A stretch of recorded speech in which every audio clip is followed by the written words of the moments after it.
Вітанне ўсім, рады зноў быць з вами. Вітаю! Гэта чарговы выпуск DataZen AI падкаст. Робім яго для вас мы, супольнасць DataZen Community. Наша мета, яна простая – дапамагчы кожнаму разабрацца ў штучным інтелекце. І, вядома, карыстацца ім бяспечна, эфектыўна. Дарэчы, мы ёсць на розных мовах, на большасці падкаст-платформах, так што слухаць можна, фактычна з любога кутка свету.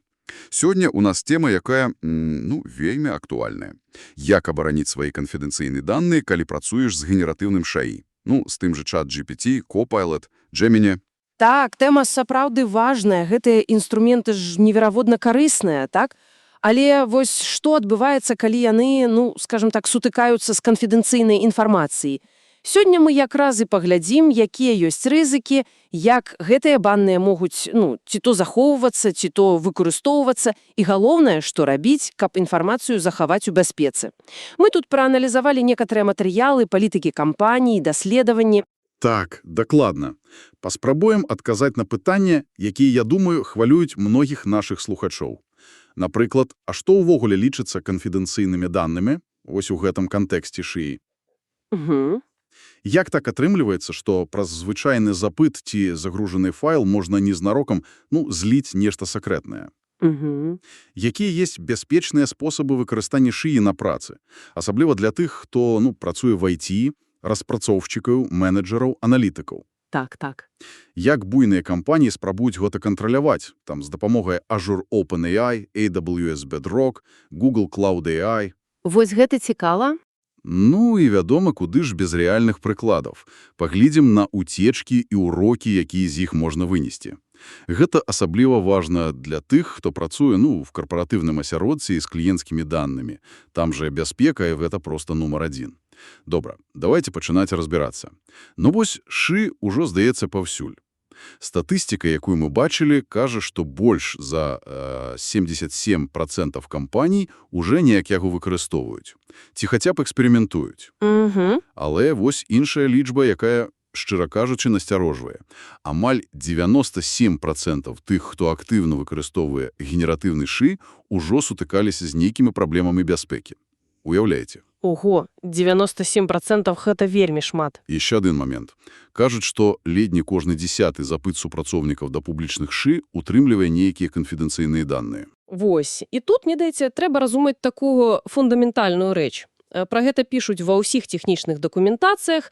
Многія ШАІ-інструменты, асабліва тыя, што агульнадаступныя, яны ж вучацца на тым, што мы ім даем. То бок на нашых запытах. Менавіта. Кожны наш запыт, кожны кавалочак тэксту, які мы ўводзім, ён патэнцыйна можа паўплываць на будучыя адказы, які атрымаюць уже іншыя карыстальнікі. Гэта ж не проста калькулятары, якія, палічыў і забыўся.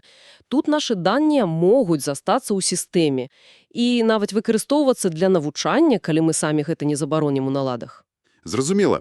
Вось тут давайте тады канкрэтней. Про якія даныя ідзе гаворка? Што вось катэгарычна нельга давяраць публічным мадэлям, заходзячы з тых жа палітык і рэкамендацый? Так, спіс там сапраўды вялікі, і некаторыя рэчы, магчыма, не такія відавочныя. Па-першае, карпаратыўныя даныя. Это розныя камерцыйныя таямніцы, унутраная фінансавая інфармацыя, нейкія стратэгічныя планы, маркетынгавыя даследаванні, якія яшчэ не апублікованыя. І код, напэўна. І асабліва згодны код. Мы ж все чулі пра гэтыя гісторыі, так? Вось Samsung, напрыклад. Калі супрацоўнікі выпадкова перадалі канфідэнцыйны код у ChatGPT. Так, была гучная гісторыя. І пасля гэтага ж многія буйныя кампаніі, Apple і іншыя, пачалі ўводзіць абмежэнні ці нават забароны на выкарыстанне такіх вось публічных інструментаў для працы з унутраным кодам. Далей інтэлектуальная власнасць. Унікальныя ідэі, нейкія чарнавікі, апісанні вынаходніцтваў. Не варта прасіць ШАІ рэдагаваць ваш новы бізнес-план ці раман, бо гэты кантэнт можа быць выкарыстаны для навучання. І тэарэтычна можа ўсплыць дзесьці яшчэ. Тэарэтычна так. Далей фінансавая інфармацыя, як асабістая, так і карпаратыўная. Нумары рахункаў, даныя крэдытак, інвестыцыйныя партфелі. Можна спытаць у ШАІ агульную параду по бюджэце, канешне, але свае лічбы ўводзіць ні ў якім разе. Потым персанальныя даныя, PII, як кажуць па-англійску. Personally identifiable information. Імёны, прозвішчы, адрэсы, тэлефоны, пашпарты, нумары соцстрахавання. Нават дробязі типу імя сабакі? Нават такія дробязі. Імя першага гадаванца, дзявочае прозвішча маці, бо яны ж часта выкарыстоўваюцца для секрэтных пытанняў пры аднаўленні доступу. Гэта ўсё можа быць цікава зламыснікам. Медыцынская інфармацыя, PHI – Protected Health Information, дыягназы, гісторыі хвароб, аналізы – гэта вельмі адчувальная катэгорыя, асабліва ў некаторых краінах, дзе ёсць строгія законы тыпу HIPAA ў США. Уліковыя даныя, логіны, імёны карыставальнікаў, ну і, канешне ж, паролі. Ніколі не прасіце ШАІ захаваць ваш пароль, ці прапанаваць надзейны на аснове нейкіх вашых асабістых даных. Ёсць жа менеджеры пароляў для гэтага. Лагічна. Даныя кліентаў. Любая інфармацыя пра кліентаў вашай кампаніі. Тут пытанне не толькі бяспекі, але і даверу і юрыдычных абавязкаў. Юрыдычныя дакументы, кантракты, пагадзенні, матэрыялы судовых спраў. Ну і нават гісторыя вашых чатаў з самім ШАІ. Яна таксама можа быць скампраметавана. Былі ж выпадкі, калі з-за памылак у тым жа ChatGPT карыстальнікі бачылі загалоўкі чужых размоў. Няўжо? Ага. А пра Google Bard пісалі, што ён мог індэксаваць некаторыя размовы, і яны маглі стаць даступнымі праз пошук. Зразумела. Спіс сапраўдзе вялікі. Але вось пытанне, якое часта гучыць, ці могуць мадэлі ШАІ сапраўду памятаць тое, што мы ўводзім? Як это тэхнічна адбываецца? Это просто запіс у базу даных, ці нешта больш складанае? Ну, тут, як паказвае аналіз, працуе некалькі механізмаў, і яны не заўсёды такія відавочныя. Першы і самы такі абмяркоўваемы – гэта навучанне мадэлі. Асабліва гэта датычыцца бясплатных ці персанальных акаунтаў. Там в адном даследаванні было, што коля 64% карыстальнікаў ChatGPT на бясплатнай версіі. І што это значыць? А тое, што калі вы спецыяльна не адключылі опцыю выкарыстання вашых даных для навучання, а яна ёсць у наладах большасці сервісаў, то вашы запыты могуць пайсці на паляпшэнне мадэлі. OpenAI, напрыклад, кажа, што ў них ёсць працэсы для выдалення персанальнай інфармацыі з гэтых даных, але насколькі яны эфектыўныя? Ці добра яны фільтруюць паролі, API-ключі, нейкія хэшы, імёны файлаў, злогаў памылок, якія людзі часам устаўляюць у запыты. Вось тут пытанне застаецца, так сказаць, адкрытым.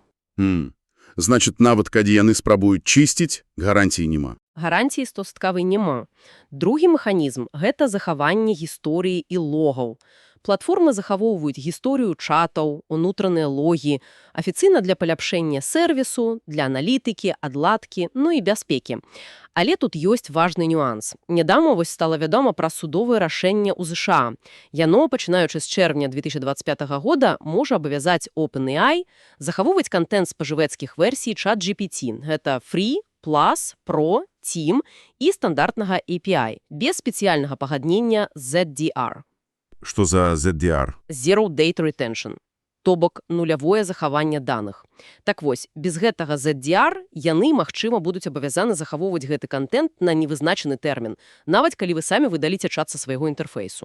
Пачакайце, нават калі я выдалю, гэта значыць, нават temporary чат не такі ўжо і часовый? Ну, па дакументацыі OpenAI temporary chat не захавоўваецца ў гісторыі і не выкарыстоўваецца для навучання, але яны пакідаюць за сабою права захоўваць копіі да 30 днёў для мэт бяспекі і выяўлення злоўжыванняў. Як это будзе суадносіцца з тым судовым рашэннем для іншых акаунтаў, пакуль не да канца зразумела, але высновак такая: спадзявацца на тое, што вашы даныя адразу цалком знікнуць з усіх сістэм пастаўшчыка, асабліва калі ў вас не карпаратыўны акаунт, мабыць, не варта. Цікава, якія яшчэ механізмы? Забруджанне навучальных даных. Бывае, што канфідэнцыйная інфармацыя трапляе ў мадэль яшчэ на этапе яе самага першага навучання.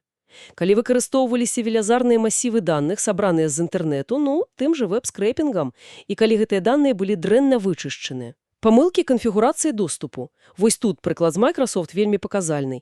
Іх даследчыкі выпадкова апублікавалі на GitHub так званы SAS токен. Это як бы ключ доступу да сховішча Azure Storage.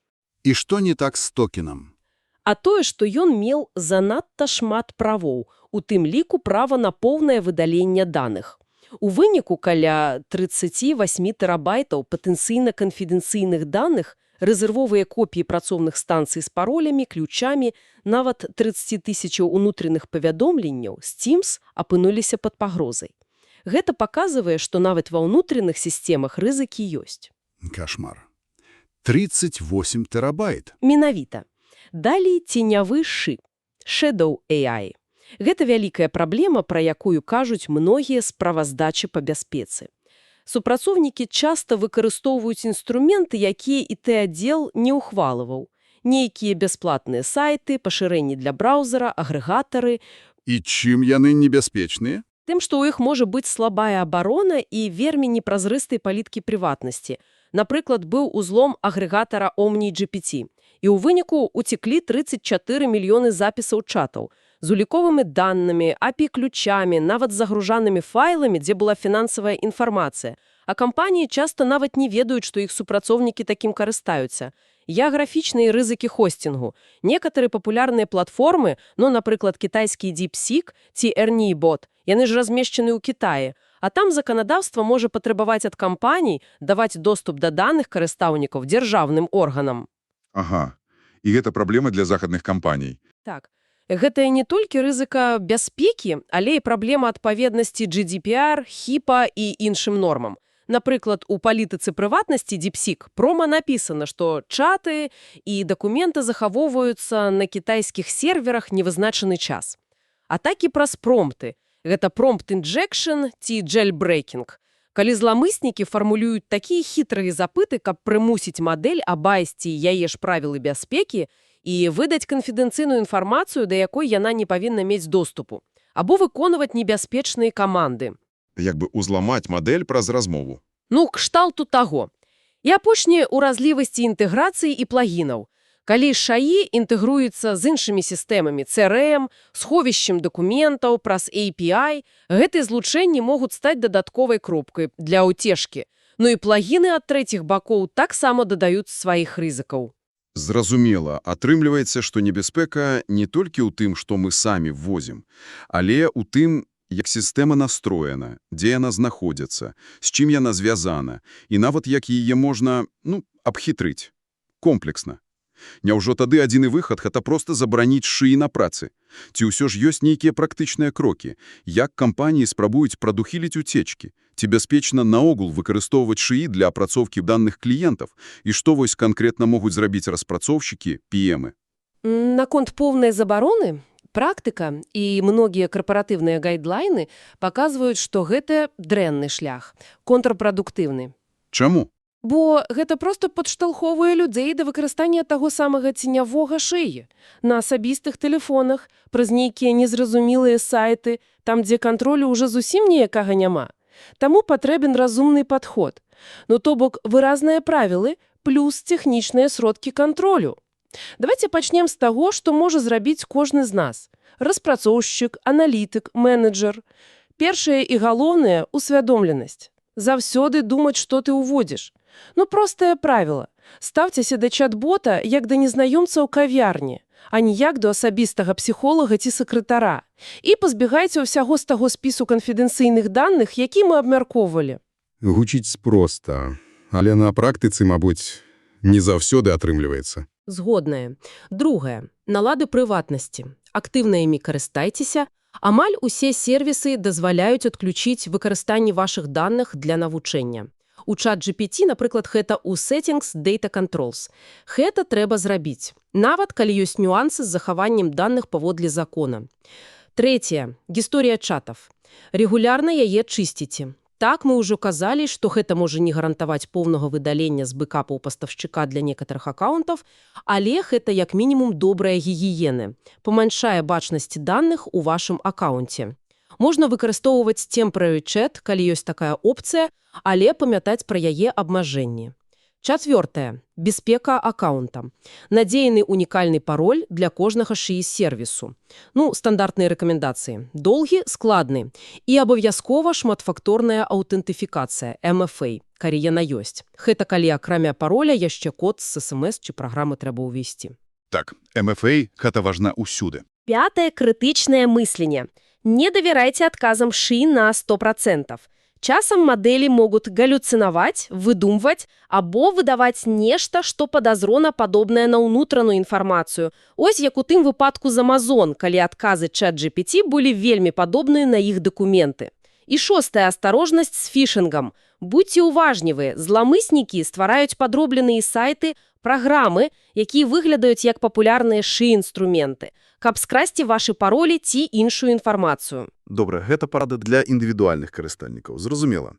Але ж бізнес – гэта іншы маштаб, больш даных, больш рызык. Якія стратэгіі тут павінны быць? Тут патрэбен ужо і сістэмны падход, шматузроўнявы. Вось што рэкамендуюць эксперты па бяспецы ў тых матэрыялах, што мы глядзелі.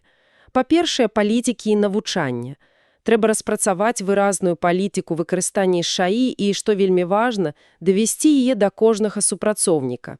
Каб было зразумела, што можна, што нельга, якія канкрэтна тыпы даных, код, PII, PHI, фінансы, юрыдычныя дакументы катэгарычна забаранёна ўводзіць у публічнай ЖАІ, якія інструменты кампанія ўхваліла і якія наступства будуць за парушэнне. Проста паперкі недастаткова. Трэба тлумачыць. Менавіта. Таму другія рэгулярнае навучанне, пастаянныя трэнінгі, тлумачэнне рызык з рэальнымі прыкладамі, як той же Samsung ці Microsoft, паказваць, як правільна рабіць, і адаптаваць навучанне для розных ролей, бо распрацаўніку трэба ведаць адно, а маркетолагу можа крыху іншае. Па-другае, кіраванне інструментамі і пастаўшчыкамі. Трэба мець зацвярджаны спіс ШАІ інструментаў, тых, якія прайшлі внутраную праверку бяспекі і дазволены для выкарыстання. Тут перавагу трэба аддаваць карпаратыўным версіям. ChatGPT Enterprise, Microsoft Copilot for Microsoft 365, Google Gemini for Workspace. Чым яны лепшыя? Яны часта даюць лепшыя гарантіі прыватнасці. Напрыклад, абавязваюцца не выкарыстоўваць даныя кліентаў для навучання. Могуць прапанаваць тое самае пагадненне ZDR – Zero Data Retention. Яшчэ варыянт – выкарыстоўваць рашэнні на базе прыватных марных платформ, як Azure OpenAI Service, AWS Bedrock, Google Cloud AI Platform. Гэта дазваляе стварыць больш ізалованае ашароддзе. Зразумела. Карпаратыўныя рашэнні даюць больш кантролю. Так, і важна праводзіць ацэнку пастаўшчыкоў перад тым, як дазволіць новы інструмент, дзе фізычна даныя захоўваюцца, як доўга, ці ёсць механізмы бяспечнага выдалення, ці адпавядае пастаўшчык GDPR, HIPAA, звяртаць увагу на геаграфію хостингу, уключаць у кантракты умовы аб абароне даных, аб адказнасці, аб паведамленні пра інцыдэнты і перыядычна гэтыя ацэнкі пераглядаць.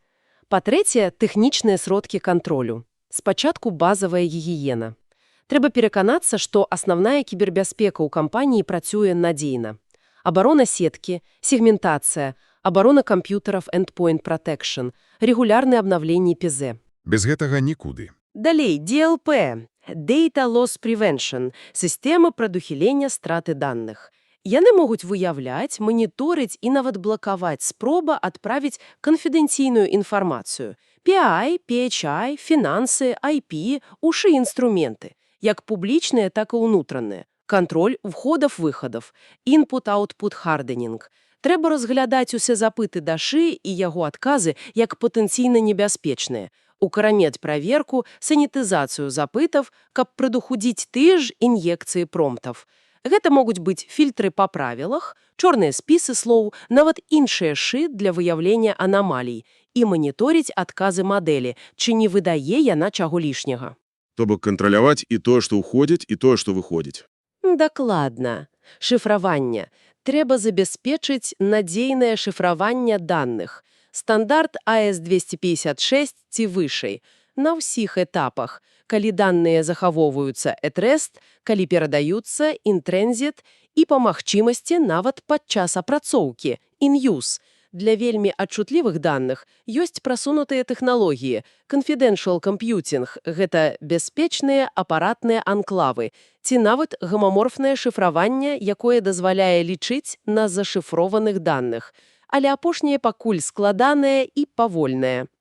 Кантроль доступу, RBAC – Role-Based Access Control – ролевая мадэль, даваць кожнаму карыстаўніку, сервісу толькі мінімальна неабходныя правы для яго задач, Гэта асабліва важна пры інтэграцыі ШАІ з іншымі сістэмамі.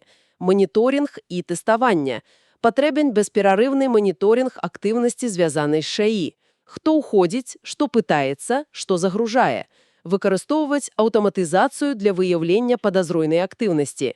Рэгулярна праводзіць тэставанне на пранікнення, пентэсты, але адаптаваныя для ШАІ. А што значыць адаптаваныя для ШАІ? Гэта значыць правяраць не толькі стандартныя ўразлімасці, але і спецыфічныя для ШАІ. Тыя ж ін'екцыі промптаў, спробы выцягнуць навучальныя даныя, атакі на даступнасць. Ёсць нават платформы тыпу Card Continuous Automated Red Teaming. Яны пастаянна імітуюць атакі на ШАІ, каб праактыўна знаходзіць слабыя месцы.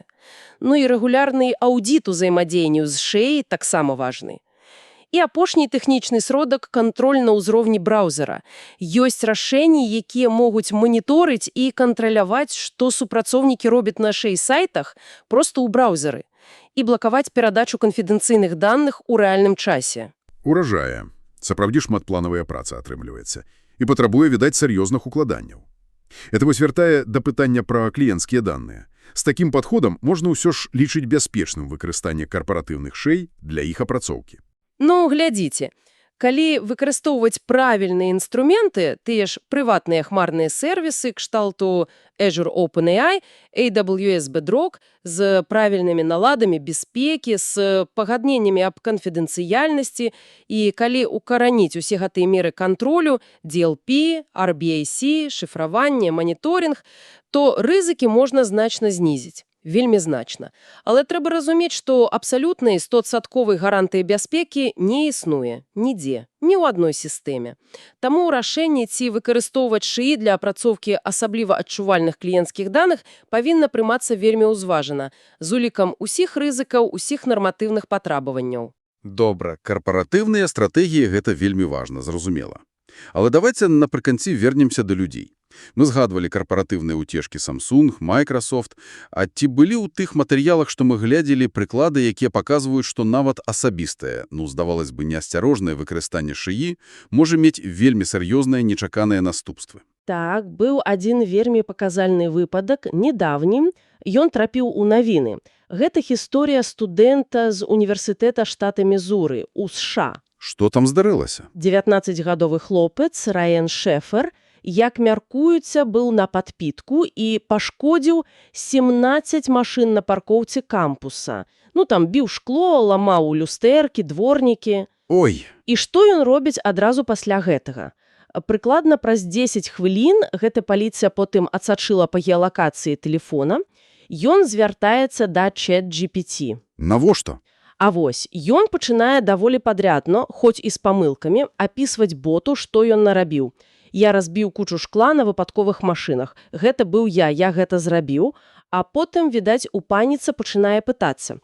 Насколькі я папаў? Ці пасадзяць мяне ў турму? Ці ёсць там камеры на паркоўцы? Неверагодна. І што далей? А далей паліцыя атрымала ордэр на доступ да яго тэлефона, знайшла гэтую размову, і яна стала адным з ключавых доказаў у справе аб нанясенні шкоды маямосце. Нічога собі. Вось гэта гісторыя.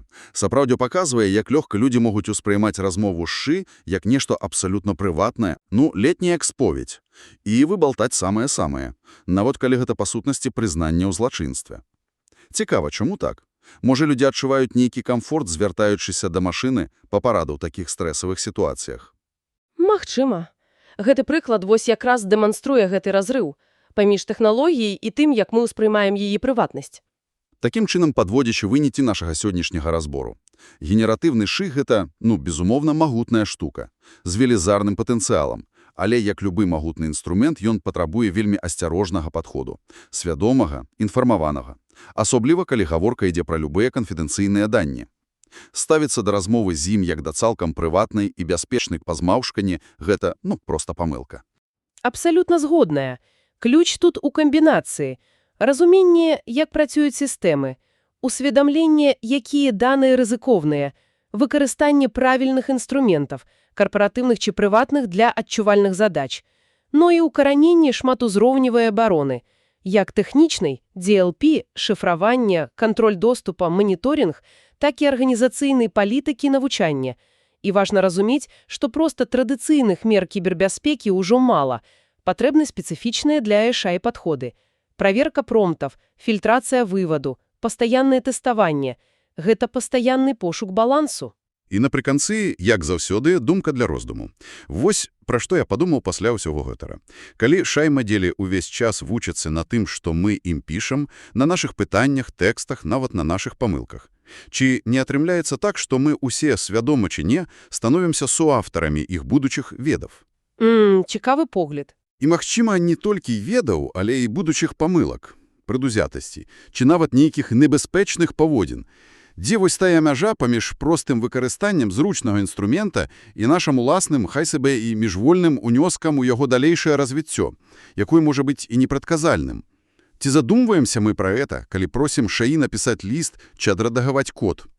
Дзякуй, што былі з намі. Гэта быў DataZen AI падкаст ад супольнасці DataZen Community. Дзякуем за ўвагу. Не забудзьцеся падпісацца на нас на Spotify, Apple Podcasts ці на вашай любімай платформе, каб не прапусціць новыя выпускі. Мы заўсёды рады вашым водгукам і прапановам па тэмах, звязаных са штучным інтэлектам. Што бы вы хацелі пачуць? Дасылайце нам. А яшчэ больш карысных матэрыялаў ад DataZen Community, сустрэчы, артыкулы, інтэрв'ю шукайце на нашым сайце datazen.top. Заходзьце. Да новых сустрэч. Усяго найлепшага.